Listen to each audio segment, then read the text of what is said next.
검찰이 새누리당 공천 과정에 개입했다는 의혹을 받은 최경환, 윤상현 의원과 현기환 전 청와대 정무수석에 대해서 무혐의 처분을 내렸습니다. 이런 가운데 4.13 총선의 선거법 위반 공소시효는 하루밖에 남지 않았는데요. 현역 의원 가운데 몇 명이나 추가로 재판에 넘겨질지 국회는 촉각을 곤두세우고 있습니다. 취재기자 연결하겠습니다. 조영성 기자. 네, 서울중앙지검입니다.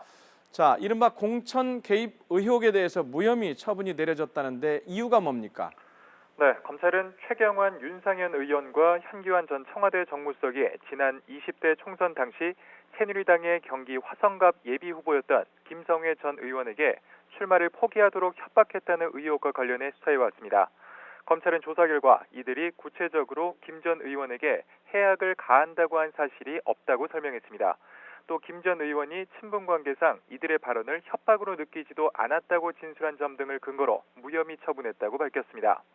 이와 더불어 현 전 수석이 공무원의 지위를 이용해 영향력을 행사해 직권을 남용했다는 의혹에 대해서도 해당 지역구 출마와 관련해 대화를 통해 해결하라고 권고에 불과해 실질적이고 구체적인 부당행위라고 보기 어렵다고 덧붙였습니다.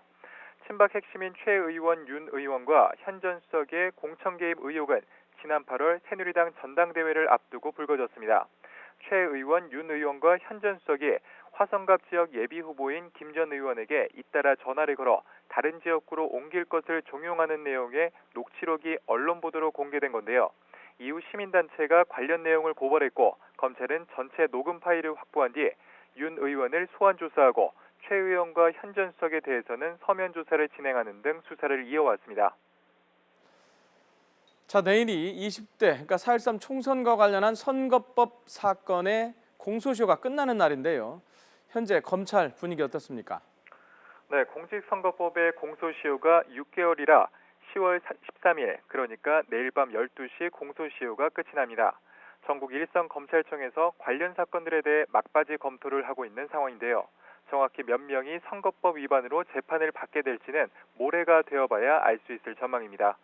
일단 선거가 끝난 지 얼마 되지 않은 상황에서 검찰이 밝힌 현역 의원 수사 대상은 104명이었습니다. 이 가운데 검찰이 법을 위반한 점이 인정된다며 재판에 넘긴 현역 의원은 어젯밤을 기준으로 24명입니다. 오늘도 전국 곳곳에서 현역 의원을 포함해 선거법 위반자에 대한 기소가 이어지고 있어 재판을 받게 되는 의원 숫자는 늘어날 전망입니다. 지금까지 서울중앙지검에서 YTN 조용성입니다.